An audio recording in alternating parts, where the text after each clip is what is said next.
início agora ao nosso podcast, o Pod Louco, com os nossos convidados especiais. São eles, profissional do CAPS, Paula Giovanni Mororó Aragão, terapeuta ocupacional, enfermeira, psicanalista.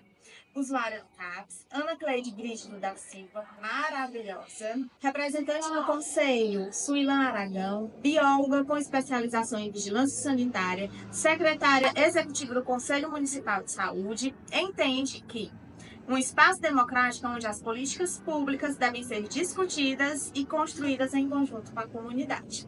Por fim, Leandro de Jesus, historiador pela Universidade Estadual Vale do Acaraú, psicólogo pelo Centro Universitário UNITA, especializando em Gestalt-terapia, Fundamentos e Clínica pelo Núcleo Amor-FAT, Instituto Méritos Brasil, diretor e produtor dos filmes Damião e Livre para Voar. Olá, gente. Boa noite, né? Boa noite. Não é minha primeira vez aqui, né? Então, meu nome é Ana Cleide. Hoje eu tenho 50 anos. Falando do Guararapes, antes de eu ficar com um problema de depressão e ansiedade, eu fiz um curso de enfermagem e eu fui no estágio visitar lá. Isso nunca saiu da minha mente. Por quê? Porque quando a gente chegou lá, o diretor do hospital, não sei o nome, pediu para a gente tirar todas as bijuterias que a gente estava e falou: eu vou trazer os mais calmos. Gente, quando eles entraram na recepção, foi assustador, certo? Então, nós ficamos, cada um, né, tentando fazer algumas perguntas para o nosso curso de enfermagem, né, para o maior entendimento, e depois nós fomos conhecer o hospital. Eu chamava o hospital. Gente, úmido, sabe aquela coisa sombria? Aí a gente foi conhecendo, a piscina estava vazia, tinha alguns pacientes na grama, tinha uma que rodava. E aí eles explicando pra gente, né? Aí a gente foi numa sala, ou seja, era uma cela. O moço estava amarrado e era grátis. Aí eles falaram que ele estava em crise e tal, aí medicava, não dava certo, então ele estava amarrado, certo? Então pronto, isso seguiu, né? Aí algum tempo depois eu comecei eu tenho um lúpus e fibromialgia, como vocês sabem, mês de maio, né, o mês roxo, desde minha blusinha. Aí, devido ao lúpus, eu passei a ter depressão e ansiedade. Então, eu tive que sair do meu trabalho, eu era recepcionista de um hospital. Algumas coisas da saúde eu sei. No começo do meu tratamento, a gente não quer adoecer, a gente não quer dizer que é fraca, a gente não quer dizer que está desanimada, a gente não quer. Eu fazia de tudo para não me entregar. Mas, como eu trabalhava com médicos, chegou ao ponto que eles disseram: você está assim, você não vai mais aguentar. Aí eu fui para o NASF, né? O NASF aqui no Ipu, eu não sei se ainda é NASF. Lá eu só tinha um acompanhamento psicológico. A escuta é importante, mas para mim, na época, não era o suficiente. Então, eu ia, conversava, chorava, desabafava, né? Porque cada paciente é único, né? Então, eu passei por algumas psicólogas. Umas me marcaram assim demais, pelo fato do acolhimento, da escuta, né? Aí, como eu precisei de medicamentos, né? O tratamento não é feito também só de escuta, nem só medicamentosa, eu fui transferida para o CAPS. Eu até brinco, muita gente aqui já ouviu eu dizer isso, que eu fundei o CAPS, porque o meu prontuário é o 32. Lá, eu já passei com pessoas maravilhosas, como essa que está aqui do meu lado, né? Então, assim, no começo, foi difícil. Gente, para nós pacientes chegarmos para vocês, psicólogos, e abrir o coração e dizer coisas que a gente não diz nem para a mãe, nem para o marido, nem para a irmã, é confiança, sabe? É uma necessidade de ser ouvida, de ser acolhida, de ser entendida, como ela veio aqui e fez com a Sofia. Aquele abraço é tudo, gente. não precisa dizer muito, sabe? No momento de crise, é isso. É um abraço, é dizer que você não está só. Então, minha família, ela sempre procura estudar tudo para poder me acompanhar bem. Hoje, eu sou muito bem acompanhada, tá? O CAPS hoje, para mim, às vezes eu tenho até vontade de pedir alta. Mas, como eu tenho outras comorbidades, não dá, né? São obstáculos que sobe e desce, sobe e desce. No CAPS, se eu tiver uma crise, né? Porque lá tudo é agendado. Hoje eu tenho psicóloga, psiquiatra, nutricionista, né? Então, nós temos 3 ou 4 grupos de autorressocialização, a gente faz arte. Eles chegam para nós e perguntam o que você gosta de fazer. Isso para a gente é muito bom, sabe? Aí a gente faz plantinha, a gente faz um artesanato, a gente dança. Teve uma equipe daqui que a gente nunca esqueceu, a gente cantou, dançou forró. Isso, gente, para nós é maravilhoso. Eu tenho até uma vida social mais ou menos ativa, mas os meus colegas de CAPS, tem uns, gente, que ir na bica para eles é tudo, sabe? Eu converso com eles porque eu sou conversadeira, né, doutora? Pois é, lá, sabe, você vê o sorriso de uma pessoa que 2, 3 vezes no grupo tá caladinho, como aquela pessoa que tá com medo, sabe? Olha assim para todo mundo. E hoje não, devido a gente estar, né, sendo ouvido, né, tendo essas brincadeiras, tem a parte medicamentosa. Se você tiver uma crise, a sua psicóloga está ocupada, a enfermeira lhe fala com você. Se a enfermeira estiver ocupada, tem a assistente social. Então, a gente tem visto, né, que nós, pacientes depressivos, ansiosos, né, estamos sendo vistos de forma humanizada, como ele falou. Você já imaginou, né, uma pessoa apanhar, né? E aí, assim, o ouvir, né? Você chegar lá, oi, eu senti falta de você no grupo. Oi, você faltou hoje. Por que você faltou? A gente se sente amada, sabe? Muitas pessoas, por mais que diga que a gente, vamos incluir, né? Mas tem a exclusão. Tem. Muitas pessoas, quando dizem, você faz tratamento no CAPS, né? Então, eu deixei de ir a muitos lugares. Primeiro, porque eu tenho um problema de inferioridade muito grande, né? Mas, por exemplo, vocês, a depressão, ela não escolhe religião, como ele falou, né?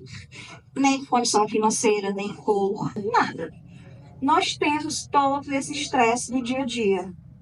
E lá a gente tem a possibilidade de falar dos nossos medos, das nossas ansiedades, né? Eu agora me considero tratamento estável. Por quê? Porque eu estou muito feliz, né?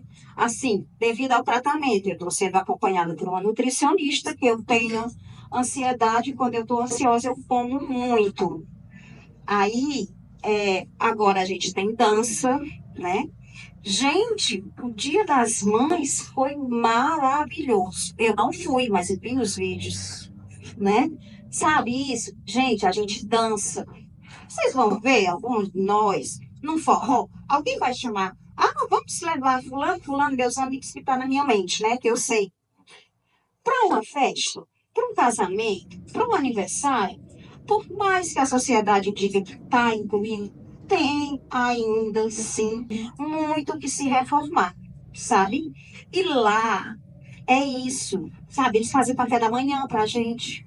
Tem a Páscoa, tem o Natal, tem o Ano Novo, entendeu? Tem o Carnaval. A gente foi já uma vez para o Carnaval do Luar. Aí elas, sabe, arrumam a gente. Esta jovem faz umas, né? Aí nós vamos lá nos sentindo a última bolacha do pacote. Então, é isso, sabe? Vocês que estão escolhendo ser psicólogos, vocês têm que saber que muitas vezes não precisa nem vocês dizer algo para a gente. Só vocês ouvirem, como eu já cheguei lá, chorei, chorei, chorei, chorei. Eu não queria, eu disse, olha, eu não quero falar, eu só quero chorar. E eu chorei tudo que eu tinha direito. E depois ela levantou, pegou um copo com água, que me deu, sabe? Aí a gente ficou naquele silêncio, aí eu respirei fundo, e aí disse, agora eu vou falar. Isso não tem dinheiro no mundo que pague, sabe? Tem uma menina lá, a gente fez o aniversário dela de surpresa.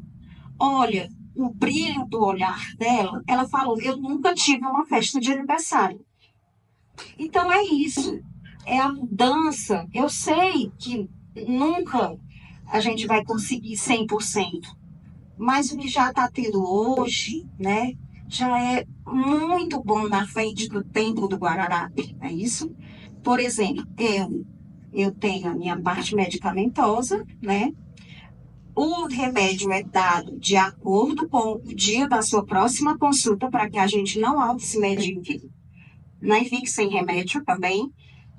E a gente vai tendo essas, tipo, a gente fez umas plantas, nós plantamos, cada um tem que tomar de conta da sua plantinha, regar, para que ela cresça.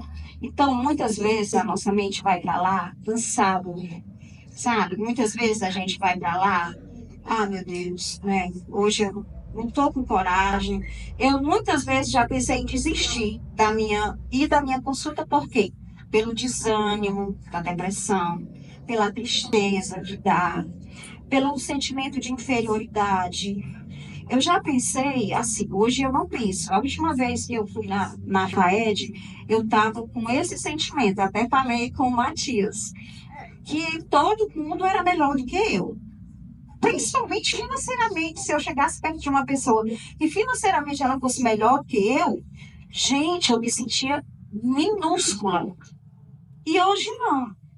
Vou dizer para vocês um acontecido recente que afeta muito também a gente. A questão da mudança, quando muda de governo, né? Então, tiraram uma pessoa muito importante para mim, né? Que eu era paciente há 9 anos. Então, assim, pode-se dizer que quase amiga, né?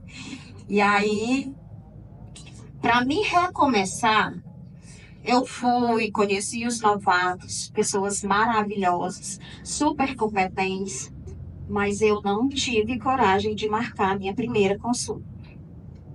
Por quê? É recomeçar tudo novamente. É contar.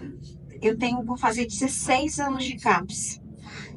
Tá entendendo? Então, assim, o mudar da política, né? Não lembram que ali tem um paciente que há muito tempo se cuida com os mesmos médicos. Tem aquele médico que, se até encontrar na rua e ver se sentindo mal, ele já sabe. Ela tem isso, tem isso, tem isso, né? Então, assim, acolher, respeitar a gente. Cada paciente tem sua história, cada paciente tem seus obstáculos, né? E lá a gente está sendo ouvido, sabe? E lá a gente se sente, vamos dizer, valorizado. É muito bom. Eu gosto demais do tratamento do CAPS, né? Ainda mais aparecendo mais profissional, a equipe ficando ainda mais multifuncional, porque a gente necessita. A gente tem que dançar, a gente tem que se alimentar direito, a gente tem que, né, ser ouvida, né? Então, isso para a gente é muito bom.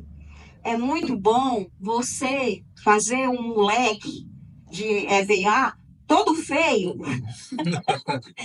mas a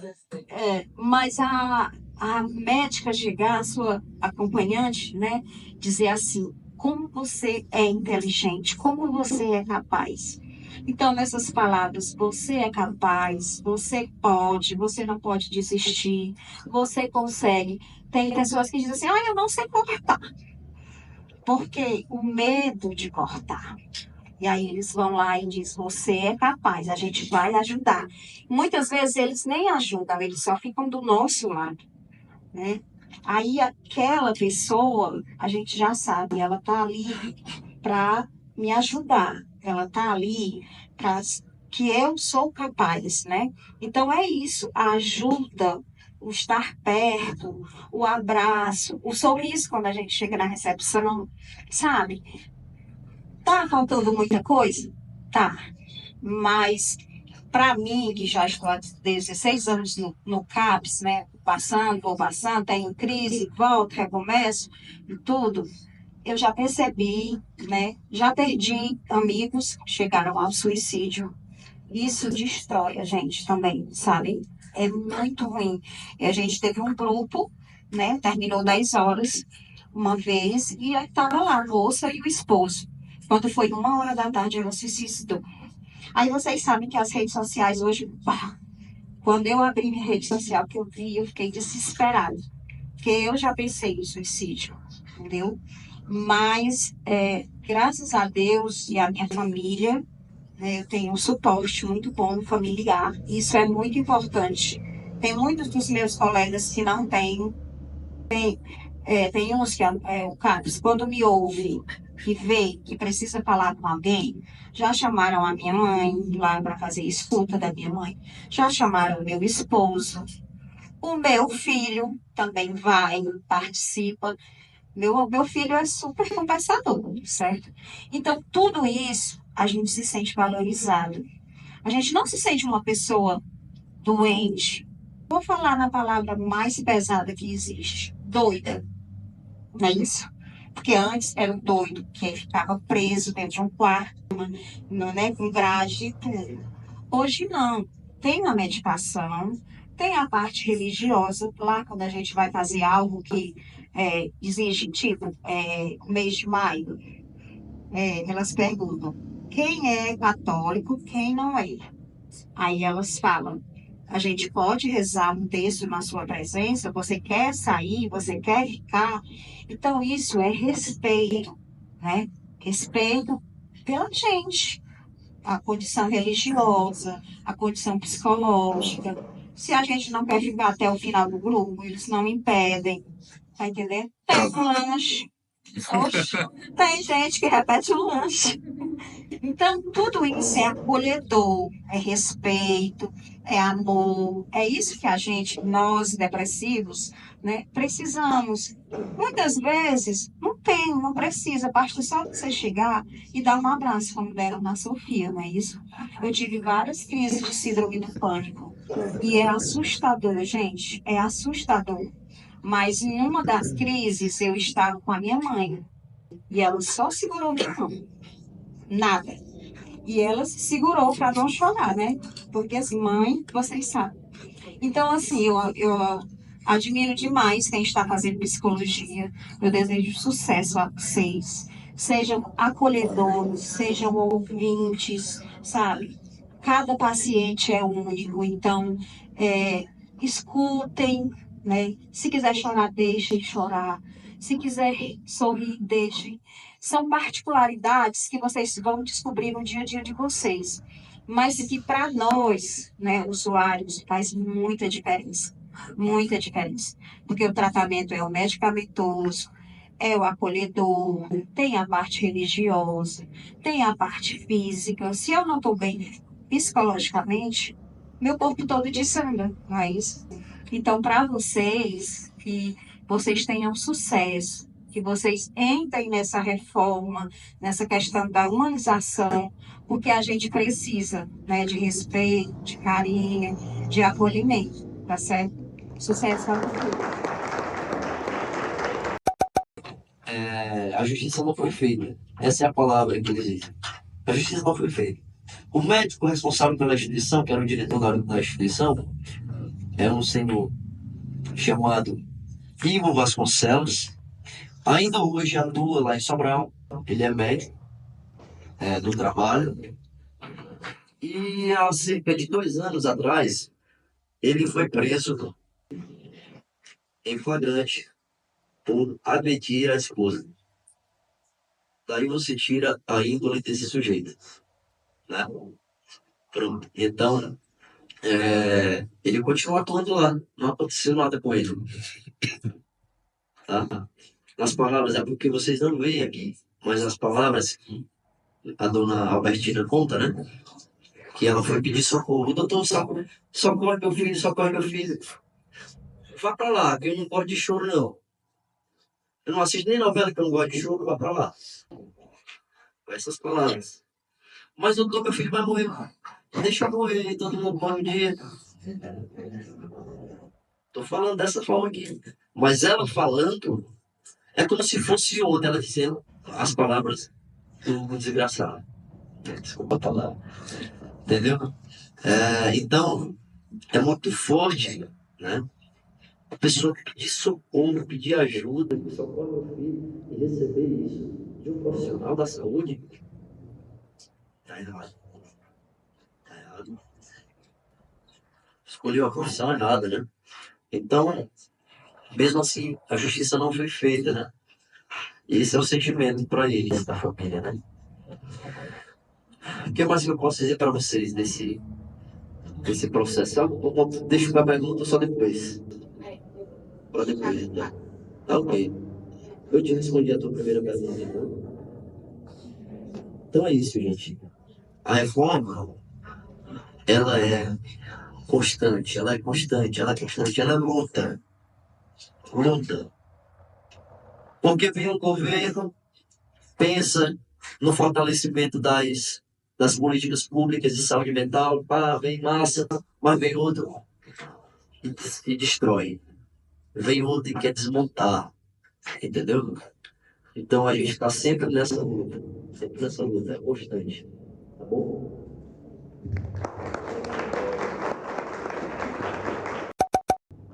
Gente, boa noite a todos. Bom, eu vou falar um pouco do controle social, porque vai fugir um pouco, assim,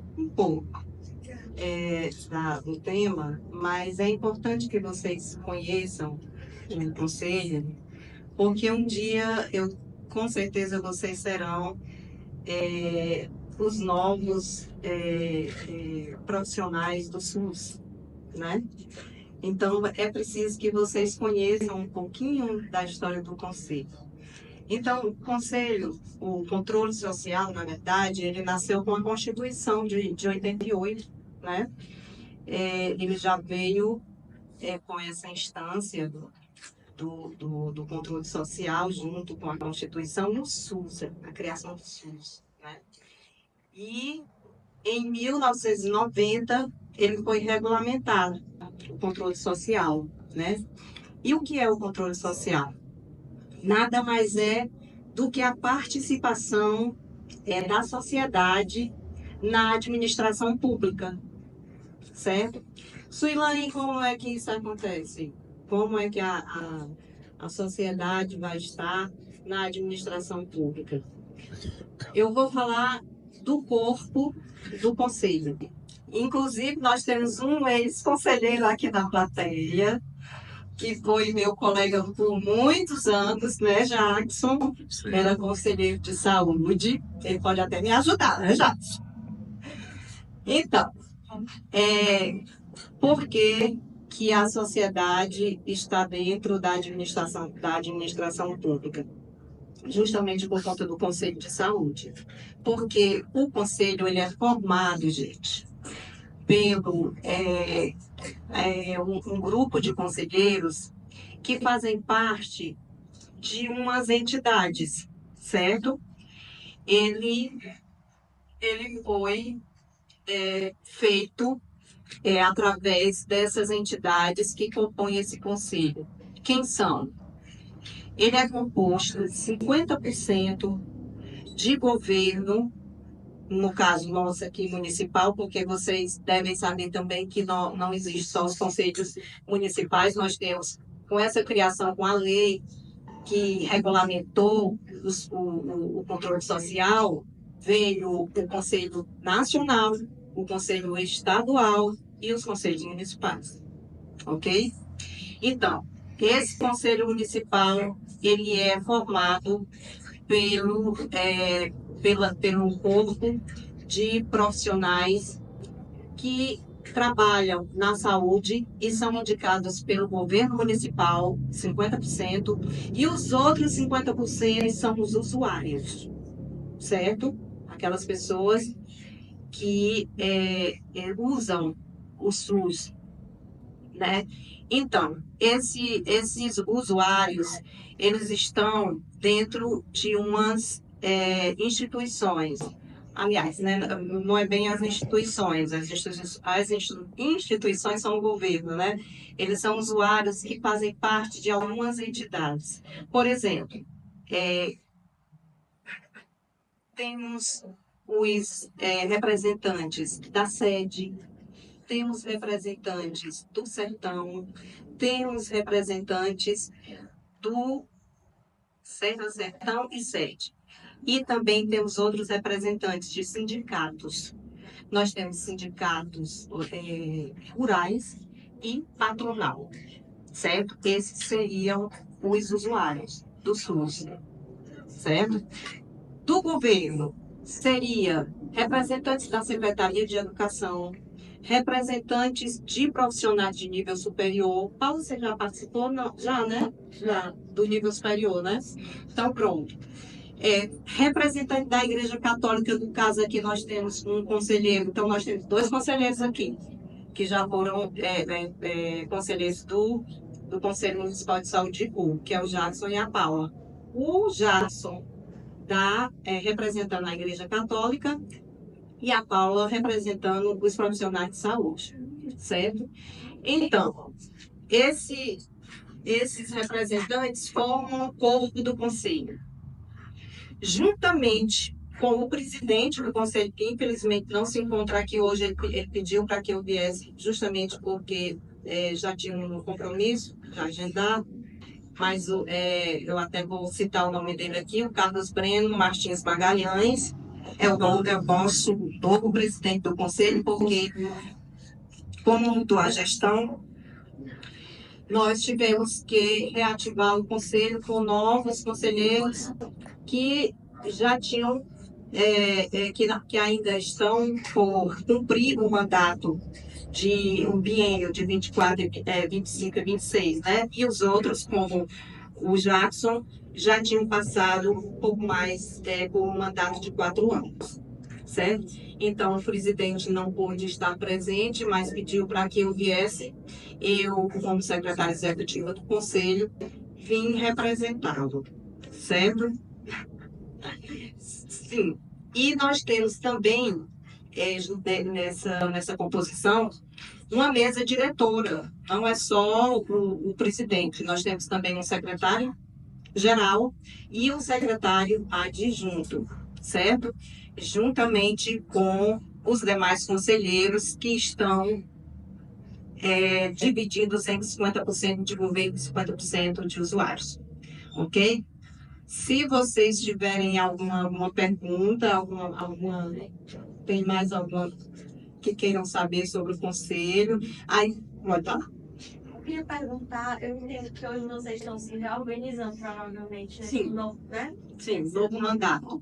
Inclusive, só um minuto. Claro. Inclusive, nós tivemos a posse dos novos conselheiros semana passada, aliás, acho que foi, não me lembro bem o dia, mas nós tivemos um novo corpo do Conselho Municipal de Saúde, visto que não todos novos, porque alguns não tinham terminado o mandato e eles permanecem, certo, gente?